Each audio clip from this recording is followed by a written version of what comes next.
நிர்பேந்தர் மிஸ்ரா மோடிக்கு மிக மிக நெருக்கமானவர். ஒரு காலத்தில் டெல்லியில் பிரதமர் அலுவலகத்தினுடைய பிரின்சிபல் செக்ரட்டரியாக இருந்தவர். ஒட்டுமொத்தமாக மோடி அவர்களுடைய அனைத்து அலுவலக வேலையையும் தன் கட்டுப்பாட்டில் வைத்திருந்தவர். மோடிக்கும் அமித்ஷாவுக்கும் பாஜகவிற்கும் மிக மிக நம்பகமான இவரை இந்த மோடி அரசாங்கம் ராமர் கோயில் அறக்கட்டளைக்கு தலைவராக நியமித்தார்கள். கடந்த 4 ஆண்டுகளாக அமைதியாக இருந்த இந்த நிருபேந்தர் மிஸ்ரா இன்று வாயை திறந்து ஊடகத்தின் மத்தியில் ஒரு அதிர்ச்சியான செய்தியை வெளியிட்டிருக்கிறார். ராமர் கோயிலில் பக்தர்கள் கொடுக்கக்கூடிய பணம், நகை, தங்கக்கட்டி, வெள்ளி ஆபரணங்கள் போன்ற பல விடயங்கள் மாயமாகிக் கொண்டிருக்கிறது, திட்டமிட்டு கொள்ளையடிக்கப்பட்டு கொண்டிருக்கிறது என்ற செய்தியை ஆதாரத்துடன் போட்டு உடைத்திருக்கிறார். அது மட்டுமல்லாமல் கூடுதலாக ஒரு செய்தி வெளியாகி இருக்கிறது. இதுதான் மிகப்பெரிய அதிர்ச்சியை கிளப்பி இருக்கிறது. இந்த முறைகேடுக்கும், இந்த கொள்ளைக்கும், இந்த மோசடிக்கும் மிக முக்கியமான காரணமாக இருப்பது RSS அமைப்பினுடைய துணை அமைப்பான VHP, அதாவது விஸ்வ இந்து பரிஷத் அமைப்பினுடைய வைஸ் பிரசிடென்ட் சம்பத் ராய் தான் இதற்கு காரணம் என்று போட்டு உடைத்திருக்கிறார். கட்டுக்கட்டாக கழிவறையில் பிடிக்கப்பட்ட பணம், காணாமல் ஆக்கப்பட்ட தங்க பெட்டிகள், இந்த RSS காரரான சம்பத் ராயினுடைய டிரைவரிலிருந்து உதவியாளர் வரை வாங்கி குவித்திருக்கக்கூடிய சொத்துக்கள், இவை எல்லாம் ஒரு மிகப்பெரிய பூதத்தை கிளப்பி இருக்கிறது. யார் இந்த சம்பத் ராய்? ஏன் RSS காரர், குறிப்பாக RSS உச்சபட்சமான அதிகாரத்தில் இருக்கக்கூடிய ஒரு நபர் மீது மோடிக்கு மிக நெருக்கமான IAS அதிகாரி ஒரு குற்றச்சாட்டை முன்வைத்திருக்கிறார். மோடிக்கும் RSSக்கும் நடந்து கொண்டிருக்கக்கூடிய பனிப்போரில் ராமர் கோயில் விவகாரம் பூதகரமாக்கப்படுகிறதா? உண்மையிலேயே கடந்த 4-5 ஆண்டுகளில் ராமர் கோயில் அறக்கட்டளையில் மொத்தமாக வசூலிக்கப்பட்ட பணம் எவ்வளவு? இந்த பணம் எல்லாம் இப்போது எங்கே இருக்கிறது? யாருடைய பொறுப்பில் இருக்கிறது? இதில் எவ்வளவு தொகை காணாமல் ஆக்கப்பட்டிருக்கிறது? இது குறித்து இதுவரைக்கும் வெளிவந்திருக்கக்கூடிய ஆதாரம் என்ன? திரு நிர்பேந்தர் மிஸ்ரா அவர்கள் வெளிப்படையாக பத்திரிகையில் என்ன உண்மையை வெளிப்படுத்தி இருக்கிறார்? வணக்கம், இது மெட்ராஸ் வியூ. நான் உங்கள் சத்யராஜ். கடந்த ஜூன் 9, 2026 மஹிபால் சிங் அப்படிங்கக்கூடிய ராமர் கோயில்ல வேலை பார்த்த நபர் ஒரு யூடியூப்ல பேட்டி கொடுக்கிறார். அப்படி ஒரு பேட்டி கொடுக்கும்போது அவர் என்ன சொல்றாரு அப்படின்னா, இதுக்கு முன்னாடி, அதாவது ராமர் கோயில்ல இப்ப இருக்கிறார் இல்லையா அக்கௌண்டன்டா, அவருக்கு முன்னாடி லேக்கா பிரபாகர் அப்படிங்கக்கூடிய ஒருத்தர் ராமர் கோயிலுடைய அக்கௌண்டன்டா இருந்தாரு. அவர் 2021 மார்ச் மற்றும் ஏப்ரல் 2022 இந்த இடைப்பட்ட காலத்தில் அவர் வேலை பார்த்தாரு. அவர் வேலை பார்த்த காலகட்டத்தில் கவுண்டர்ல, அதாவது பக்தர்கள் டொனேஷனா கொடுப்பாங்க இல்லையா, காணிக்க போடுவாங்க இல்லையா உண்டியல்ல, அப்படி வரக்கூடிய பணத்தை எண்ணக்கூடிய பொறுப்புல அந்த அக்கௌண்டன்ட்ல அவர் இருந்தாரு. அப்படி பணம் எண்ணும் போது ஒரு நாளைக்கு 12 லட்சம் வரைக்கும் பணம் வரும். அதுல கிட்டத்தட்ட 9 to 10 லட்சம் வரைக்கும் தான் கேஷ் வந்த மாதிரி அவர் கணக்குல காமிப்பாரு. 2 லட்சம் ரூபாய்க்கு பக்கமான பணத்தை கேஷ்ல காமிக்காம தவிர்ப்பாரு அப்படிங்கிற விஷயத்த அவர் ஓப்பனா வெளியிடுறார். அது மட்டும் இல்லாமல் இன்னொரு விஷயத்தை அவர் என்ன சொல்றாரு அப்படின்னா, கிட்டத்தட்ட 10 separate chest box of gold and silver அப்படிங்கிறாரு. அதாவது தங்க நகைகளையும் வெள்ளி நகைகளையும் அல்லது தங்க கட்டிகளையும் வெள்ளி கட்டிகளையும் போட்டு வைக்கக்கூடிய அந்த பெட்டிகள், அதுவுமே பாத்தீங்க அப்படின்னா ஒரு 10 பெட்டிக்கு மேல ரிமூவ் பண்ணப்பட்டிருக்கு அப்படிங்கக்கூடிய செய்தியை அவர் வெளியிடுறார். இந்த செய்தியை எப்ப வெளியிடுறாருன்னா, அவர் 2026 ஜூன்ல தான் வெளியிடுறாரு. இது நடந்தது 2021, 22 அந்த காலகட்டத்திலேயே இது போன்ற ஒரு ஃப்ராடு நடந்திருக்கு. அப்பவே பாத்தீங்க அப்படின்னா இந்த லேக்கா பிரபாகர் அப்படிங்கிறவர் அந்த அக்கௌண்டன்ட் பதவியிலிருந்து நீக்கப்பட்டதாக ஒரு செய்தி வந்திருக்கு. இது ராமர் கோயில் குறித்தான வரக்கூடிய சர்ச்சையினுடைய முதல் புள்ளி அப்படின்னு மட்டும் நீங்க நினைச்சிடாதீங்க. 2020 பாத்தீங்க அப்படின்னா ராமர் கோயிலுக்கு நிலம் வாங்குவதற்காக பணம் செலவழித்தார்கள் இல்லையா அந்த ராமர் கோயிலினுடைய ட்ரஸ்ட். அப்படி இந்த ட்ரஸ்டுக்கு நிலத்தை வித்தாங்க பாத்தீங்களா, அவங்க எல்லாருமே பாஜக RSS சார்ந்தவர்கள். அவர்கள் ஒரு பிளாட்டை 2 கோடிக்கு வாங்கி ராமர் கோயில் ட்ரஸ்டுக்கு 18 கோடி ரூபாய்க்கு வித்திருக்கிறாங்க அப்படிங்கிற ஆவணத்தை வெளியிட்டது யாரு அப்படின்னா ஆத்மி பார்ட்டியினுடைய சஞ்சய் ராய் வெளியிட்டார். சோ அப்பவே இது ஒரு பெரிய பரபரப்பான விடயமாக மாறிச்சு. 2019 உச்சநீதிமன்றம் ராமர் கோயிலை கட்டலாம்னு உத்தரவு கொடுத்ததுக்கு பிறகு 2020 பிப்ரவரி 5 ட்ரஸ்ட்டை உருவாக்குறாங்க. அந்த ட்ரஸ்ட்டுக்கு 15 பேர் தலைமையா இருக்கிறாங்க. அதுல பாத்தீங்க அப்படின்னா 12 பேர்த்த அரசு நியமிக்குது. எதுக்கு? இந்த கன்ஸ்ட்ரக்ஷன் ஒர்க்குக்கு. இப்படி கன்ஸ்ட்ரக்ஷன் ஒர்க்குக்காக ராமர் கோயிலை கட்டுவதற்காக உருவாக்கப்பட்ட அந்த ட்ரஸ்ட் இருக்கு பாத்தீங்களா, அறக்கட்டளை, அதற்கு முக்கியமான பொறுப்பில், தலைமை பொறுப்பில் வர்றவர் தான் இந்த மிஸ்ரா IAS அவர்கள். இவர் ஒரு காலத்தில் டெல்லியில மோடி அவர்களுக்கு மிக நெருக்கமாக இருந்தவர், பிரின்சிபல் செக்ரட்டரியா இருந்தவர். குறிப்பாக இவர் இருந்த காலகட்டத்துல மோடி அவர்களுடைய பிரதமர் அலுவலகத்தை தன் கட்டுப்பாட்டில் வைத்திருந்தவர். ரொம்ப கலோக்கியலா சொன்னா மோடிக்கு ரொம்ப நெருக்கமானவர், அமித்ஷாவுக்கு ரொம்ப நெருக்கமானவர், ஒட்டுமொத்த பாஜகவுக்கு நெருக்கமான ஒரு ஐஏஎஸ் அதிகாரி. இப்படி நம்பகமா இருக்கக்கூடிய ஐஏஎஸ் அதிகாரியை மோடி அவர்கள் தான் நியமிக்கிறார். எதுக்கு அப்படின்னா இந்த ராமர் கோயில் கட்டுமான ட்ரஸ்டுக்கு தலைமை பொறுப்புல உட்கார வைக்கிறார். இப்படி தலைமை பொறுப்புல உட்கார வைக்கும் போதே அப்பவே பல சர்ச்சைகள் வந்துச்சு. என்ன சர்ச்சைகள் வந்துச்சு அப்படின்னா, இவர் ஒரு ஐஏஎஸ் அதிகாரியா இருக்காரு, வழக்கமா ஆர்எஸ்எஸ் காரங்க, விஹெச்பி காரங்க, இது மாதிரி இந்துத்துவாவில் மிக உயரிய பொறுப்பில் இருந்தவர்கள் தான் இந்த ட்ரஸ்டுக்கு தலைவரா வரணும், ஒரு ஐஏஎஸ் அதிகாரி உள்ள வர்றாரு அப்படின்லாம் சர்ச்சையான பேச்சுக்கள் வந்துட்டு இருந்துச்சு. ஆனா அதே காலகட்டத்தில் இன்னொரு விஷயம் என்ன நடந்துச்சு அப்படின்னா, இவர் ட்ரஸ்டுக்கு பொறுப்பேற்று அந்த காலகட்டத்திலேயே இந்த நிலம் வாங்கப்பட்டது ஊழல் அப்படின்னு பல செய்திகள் வந்துச்சு. இன்னொரு செய்தி வந்துச்சு, 2019 உச்சநீதிமன்றம் ராமர் கோயில் கட்டலான்னு தீர்ப்பு கொடுக்கக்கூடிய அந்த நேரத்தில் பாத்தீங்க அப்படின்னா, ஒட்டுமொத்தமாக அயோத்தியை சுத்தி இருக்கக்கூடிய நிலங்களை பாஜக, ஆர்எஸ்எஸ் காரர்கள், மினிஸ்டர்கள், சிஎம், மாநிலத்தில் பாஜக சிஎம் இருக்காங்க இல்லையா, இவங்க எல்லாம் அந்த நிலத்தை வாங்கி போட்டிருந்தாங்க அப்படிங்கிற செய்தியும் இந்தியன் எக்ஸ்பிரஸ் ஆதாரத்தோடு வெளியிட்டாங்க.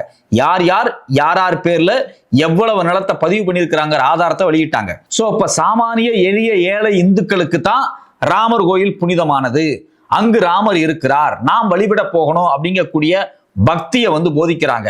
ஆனா ஆர்எஸ்எஸ், பாஜகவை சார்ந்த ஆட்கள் அந்த ராமர் கோயில் கட்டுறதுல இருந்து இன்னைக்கு ராமர் கோயில்ல பணத்தை திருடுறது வரைக்கும் எல்லாமே தங்களுக்கான ஒரு பிசினஸ் தான் பார்த்துருக்காங்க. 1990களில் அங்க இருந்த பாபர் மசூதியை இடிச்சிட்டு ராமர் கோயிலை கட்டுறதுக்கு பல முயற்சிகள் இவங்க பண்ணாங்க. அந்த ராமர் கோயில் இடிப்பை மையமாக வச்சு இந்தியா முழுக்க கலவரம் நடந்துச்சு. நூற்றுக்கணக்கான உயிர்கள் கொலை செய்யப்பட்டது, பல நூற்றுக்கணக்கான பெண்களுடைய மானம் பறிக்கப்பட்டது. அவ்வளவு மோசமான சம்பவத்துக்கு பிறகு ஆர்எஸ்எஸ் ஒரு மிகப்பெரிய போராட்டத்தை நடத்தி, சட்ட போராட்டத்தை பண்ணி, அதை பண்ணி இதை பண்ணி ஏஎஸ்ஐ வச்சு எப்படியோ தனக்கு சாதகமான ஒரு தீர்ப்பை உச்சநீதிமன்றத்தில் வாங்கிட்டாங்க. உச்சநீதிமன்றம் என்ன சொல்லுச்சு அப்படின்னா, பாபர் மசூதிக்கு முன்னாடி அங்க ராமருக்கு கோயில் இருந்துச்சு அப்படின்னு சொல்லவே கிடையாது. ஏஎஸ்ஐ ஆர்கியாலஜி ரிப்போர்ட்டின் படி அங்கு ராமர் கோயில் இருந்ததற்காக எந்த உத்தரவாதமும் கிடையாது. அங்க சில பில்டிங்கள் இருந்திருக்கு. சோ இங்க பெரும்பான்மை மக்களுடைய மனதின் அடிப்படையில் அவர்களுடைய மனநிலைக்கு ஏற்றவாறு ராமர் கோயில் கட்டுவதற்காக இந்த உச்சநீதிமன்றம் கொடுத்தது. இதுதான் உச்சநீதிமன்றம் கொடுத்த தீர்ப்பினுடைய ஒரு சாரம். போய் கூகுள்ல உட்கார்ந்து தேடி பார்த்தீங்கன்னாவே தெரியும் சுப்ரீம் கோர்ட் கொடுத்த உத்தரவு என்ன அப்படிங்கிறது அப்படியே பிடிஎஃப் இருக்கு. அதுல யாரெல்லாம் எந்தெந்த நீதிபதி எல்லாம் ராமர் கோயில் கட்டலாம் என்று தீர்ப்பு கொடுத்தாங்க இல்லையா, 5 பேர், அந்த 5 பேர் இந்த தீர்ப்புக்கு பிறகு அவங்க ரிட்டையர்ட் ஆனதுக்கு பிறகு என்னென்ன பதவிக்கு போனாங்க அப்படின்னு தேடி பார்க்கலாம். அதுவும் கூகுள்ல உங்களுக்கு கிடைக்கும். சோ இப்ப இது எல்லாத்தையும் ஒட்டுமொத்தமா எடுத்து வச்சு பார்க்கும்போது ராமர் கோயில் அப்படிங்கக்கூடிய அந்த ப்ராஜெக்டை பாஜக, ஆர்எஸ்எஸ் தீவிரமா வெற்றிகரமாக அதை கட்டி முடிச்சாங்க. ஆனா கட்ட ஆரம்பிக்க துவங்கினதுல இருந்து இன்னைக்கு டேட் வரைக்கும் அதுல பல ஊழல்கள் தொடர்ச்சியா நடக்குது அப்படிங்கறதான் வெளிப்படையான உண்மையா இருக்கு. இதுல குறிப்பாக நிர்பேந்தர் மிஸ்ரா என்ன சொல்றாரு அப்படின்னா, அங்க ராமர் கோயில் இருக்கக்கூடிய ஒரு கழிப்பறையில திடீர்னு பாத்தீங்க அப்படின்னா கட்டுக்கட்டா பணம் கிடைச்சிருக்கு. இந்த பணம் எப்படி இங்க வந்துச்சு, ஏன் இந்த பணத்தை வெளியே எடுத்துட்டு போக முடியாம பாத்ரூம்லயே போட்டுட்டு போனாங்க, யார் போட்டுட்டு போனாங்க, இதை எல்லாத்தையும் செக் பண்ணணும் அப்படின்னு சொல்லி அந்த இஷ்யூ அவர் நேரடியாக காவல்துறைக்கு உத்தரவிடுறாரு. காவல்துறை, அதாவது உத்தரப்பிரதேசத்தினுடைய சிறப்பு புலனாய்வு குழு, யோகி ஆதித்யநாத் தலைமையில் இருக்கக்கூடிய சிறப்பு புலனாய்வு குழு நேரடியாக ராமர் கோயில் விவகாரத்தை விசாரிக்க துவங்குறாங்க. அந்த விசாரணையில என்ன நடக்குது, யார் உண்மையிலேயே பணத்தை என்றாங்க. இப்ப எல்லா பக்தரும் கோயிலுக்குள்ள போறாங்க, உண்டியல்ல காசு போடுறாங்க.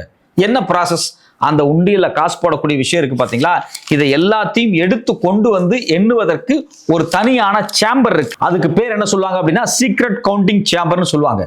இந்த சேம்பர் இந்த கோயிலுக்குள்ள எந்த இடத்துல இருக்கு அப்படின்னு யாருக்கும் தெரியாது.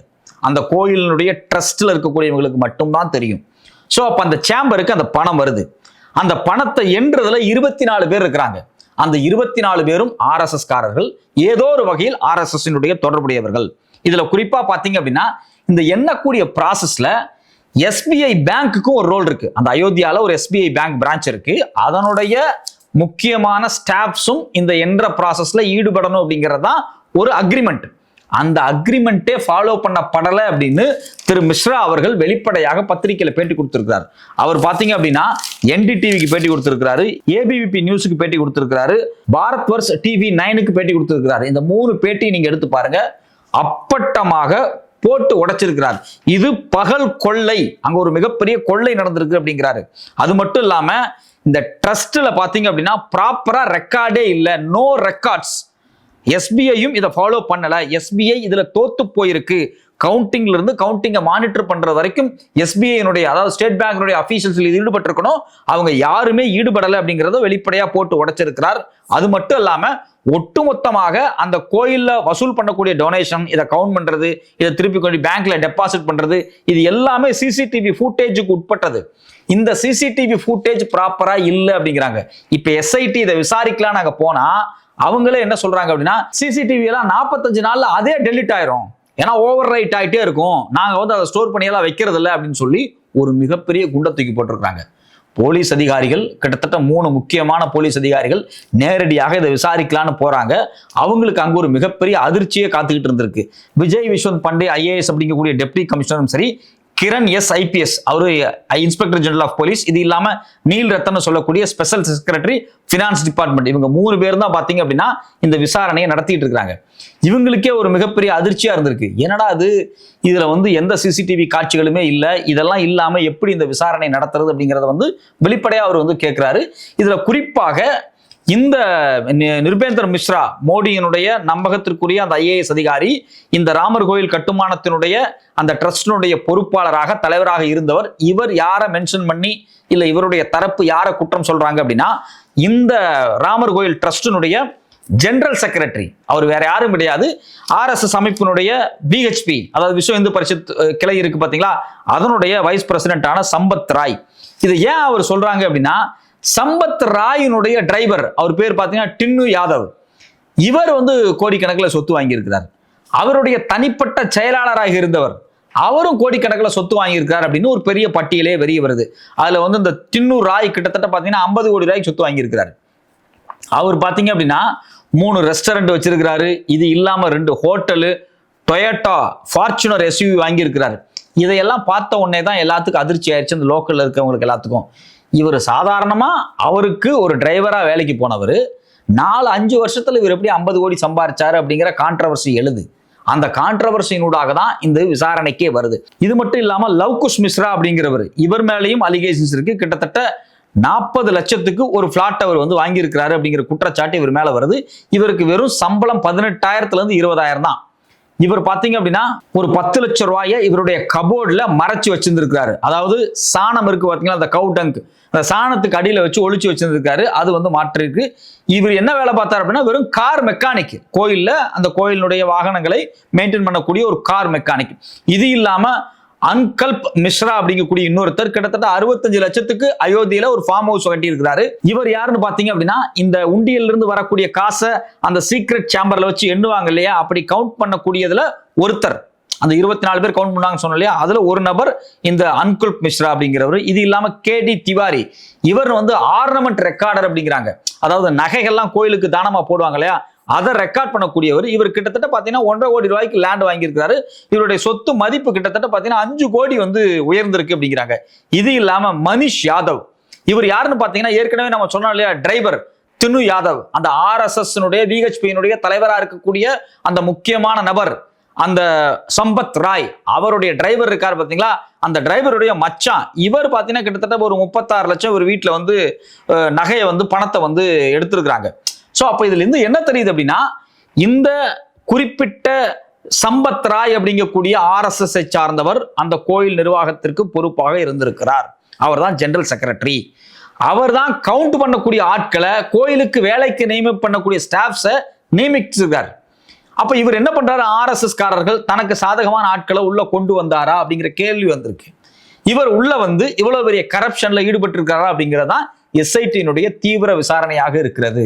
இவ்வளவு தீவிரமான விசாரணைகள் நடந்துட்டு இருக்கும் போது எதிர்க்கட்சியை சார்ந்த நபர்கள் இது குறித்து குரல் கொடுத்துக்கிட்டு இருக்கிறாங்க. ராமர் கோயில் அப்படிங்கிறது புனிதமானது, எவ்வளவு பெரிய போராட்டத்திற்கு பிறகு இது கட்டப்பட்டது. ஆனா இந்த ராமர் கோயிலுக்குள்ள இந்த ஆர்எஸ்எஸ் சார்ந்த ஆட்கள் இவ்வளவு பெரிய ஊழல் பண்ணிட்டு இருக்கிறாங்க அப்படிங்கிறது குறித்து எதிர்க்கட்சியை சார்ந்தவர்கள், சமாஜ்வாதி கட்சியை சார்ந்தவர்கள், ஆத்மி கட்சியை சார்ந்தவர்கள் தொடர்ச்சியாக குரல் எழுப்பிக் கொண்டே இருக்கிறார்கள். இந்த நேரத்தில் உத்தரப்பிரதேச மாநிலத்தினுடைய சிஎம் திரு யோகி ஆதித்யநாத் சில விஷயங்களை வந்து பேசியிருக்கிறார். அது ஒரு மிகப்பெரிய முரண்பாடா இருக்கு. அவர் என்ன சொல்றாரு அப்படின்னா, இந்த ஊர்ல, இந்த உலகத்துல இந்தியா போன்ற ஒரு நாடு ஒரு பெருமையான உச்சத்துக்கு அடையும் போது அந்த நற்பெயரை களங்கம் விளைவிப்பதற்காக சில பேர் இது மாதிரியான வேலைகளில் ஈடுபடுறாங்க அப்படின்னு சொல்லி ஒரு குற்றச்சாட்டை முன்வைக்கிறார்.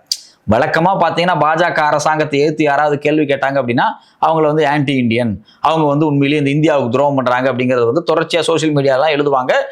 ஹச்ராஜா மாதிரி ஆட்கள்லாம் பொதுவெளியில பேசுவாங்க இல்லையா? அதே போல ஒரு மாநிலத்தினுடைய முதலமைச்சர் என்ன சொல்றாரு அப்படின்னா, எப்பா ராமர் கோயிலில் ஊழல் நடந்திருக்கு, இதெல்லாம் ஆதாரம்னு ஒரு IAS அதிகாரி சொல்றாரு. அவர் முன்னாள் பிரின்சிபல் செக்ரட்டரி டெல்லியில. அது மட்டும் இல்லாம ராமர் கோயில் கன்ஸ்ட்ரக்ஷன் டீம்னுடைய அந்த ட்ரஸ்டுடைய ஹெட்டாக இருந்தவர். ஏதோ தெருவில் போறவங்க சொல்லல, அந்த ட்ரஸ்டினுடைய தலைவரே சொல்லுகிறார் இங்கு முறைகேடு நடக்குது, ஊழல் நடக்குது, பகல் கொலை நடந்துகிட்டு இருக்கு அப்படிங்கிறாரு. ஆனா இவர் என்ன சொல்றாரு, அந்த மாநிலத்தினுடைய முதலமைச்சர் அவர் தலைமையில தான் SIT போட்டு விசாரணை பண்ணிட்டு இருக்காங்க. அந்த விசாரணை எவ்வளவு லட்சணத்துல இருக்கு, எங்க போய் முடியும் அப்படிங்கிறத CM பேசுறதை வச்சே நம்ம முடிவு பண்ணிக்கலாம். யோகி ஆதித்யநாத் சொல்றாரு, இந்த நாட்டினுடைய வளர்ச்சியை, இந்த நாட்டினுடைய பெருமையை, இந்த நாட்டு ஒரு உச்சத்தை அடைந்து கொண்டிருக்கக்கூடிய இந்த நேரத்தில் இந்த நாட்டினுடைய மாண்பை கெடுப்பதற்காக சில பேர் இது மாதிரியான சதியில் ஈடுபடுகிறார்கள் அப்படின்னு சொல்லி பேசுறாரு. இன்னும் கொஞ்ச நாள் வெயிட் பண்ணுங்க, SIT ரிப்போர்ட் வந்துடும். ரிப்போர்ட் வந்ததுக்கு அப்புறம் நீங்க பேசுங்க, இப்ப எதுவும் பேசாதீங்க அப்படிங்கிறாரு. SIT விசாரணையை பண்ண போறது உத்தரப்பிரதேச போலீஸ். உத்தரப்பிரதேஷ் போலீஸ் யார் கட்டுப்பாட்டில் இருக்கு? யோகி ஆதித்யநாத் கட்டுப்பாட்டில் இருக்கு. அங்க கோயில் ஒரு தனி ட்ரஸ்டா இயங்கிட்டு இருக்கு. இன்னொரு பக்கம் பாத்தீங்கன்னா மோடி டைரக்டா சென்ட்ரல் கவர்மெண்ட்ல இருந்து ஒரு IAS அதிகாரி நியமிச்சிருக்காங்க, கவர்மெண்ட் ஆபீசர் இருக்கிறாங்க. இவ்வளவு பேர் இருக்கும்போது SIT விசாரணை வந்ததுக்கு பிறகுதான் உண்மை வரும் அப்படின்னு சொல்றது எந்த வகையில் நியாயம்? உண்மையிலேயே இந்த ராமர் கோயில் விவகாரத்தில் என்ன நடந்தது அப்படிங்கிறது குறித்து வெளிவருமா? திரு மிஸ்ரா அவர்கள் சொன்னது எந்த அளவுக்கு உண்மை, எதன் அடிப்படையில் அவர் சொன்னார், அங்க CCTV காட்சிகள் என்ன? ஏன்னா ஏற்கனவே பாத்தீங்கன்னா மணிபால் சிங் 2021 ஒரு ஊழல் நடந்துச்சுன்னு சொன்னார் பாத்தீங்களா? அப்பவே CCTV காட்சி எல்லாம் கிடையாது. 7-8 மாசம் CCTV டெலிட் பண்ணிட்டு இப்படி ஒரு ஃப்ராடு நடந்ததுன்னு யாருக்குமே தெரியாம அந்த கோயிலை மூடி மறைச்சு அந்த ஆளை வெளியே அனுப்பிச்சு விட்டாங்க. ஸோ இது போல உள்ள ஹிடனா நிறைய விஷயங்கள் நடந்துகிட்டு இருக்கு. இதெல்லாம் ஒரு பக்கம் நடக்கட்டும், இதை நாம ஏன் பேசணும்? இப்ப தமிழ்நாட்டில் உட்கார்ந்துருக்கக்கூடிய நாம ராமர் கோயிலில் நடக்கக்கூடிய ஒரு விஷயத்தை ஏன் பேசணும்? ஒரு கோயில் அரசாங்கத்தினுடைய கட்டுப்பாட்டில் இல்லை என்றால் அந்த கோயிலில் இது போன்று RSS காரர்கள், இந்துத்துவ சக்திகள் வந்து உட்கார்ந்து சொத்தை சூறையாடுவார்கள். தமிழ்நாட்டில் இருக்கக்கூடிய கோயில்களை தமிழ்நாடு அரசாங்கத்தின் கட்டுப்பாட்டில் இருக்கக்கூடிய அறநிலைத்துறையிலிருந்து வெளியே கொண்டு வந்து மக்கள்கிட்ட கொடுக்கணும் அப்படின்னு இந்த RSS காரன் பிரச்சாரம் பண்ணிக்கிட்டு இருக்கான் தமிழ்நாட்டில். ஜக்கி வாசுதேவ் மாதிரியான ஆட்கள், நடிகர் சந்தானம் மாதிரியான ஆட்கள், இவங்கெல்லாம் ஒன்னா சேர்ந்துக்கிட்டு தமிழ்நாட்டு கோயில்களை தமிழர்கள்ட்ட கொடுங்க, தமிழ்நாட்டு கோயில்களை இந்துக்கள்கிட்ட கொடுங்க அப்படின்னு சொல்லி ஒரு பொய் பிரச்சாரத்தை பண்ணிட்டு இருக்காங்க. ஏற்கனவே கோயில் இந்துக்கள்கிட்ட தான் இருக்கு. அறநிலைத்துறையில வேலை செய்யற எல்லாரும் இந்துக்கள் தான். ஒரு கிறிஸ்தவர், ஒரு முஸ்லீம் கூட அறநிலைத்துறையில வேலைக்கெல்லாம் போக முடியாது. முழுக்க முழுக்க அறநிலைத்துறை சொத்து அப்படிங்கிறது இந்துக்கள்கிட்ட தான் இருக்கு.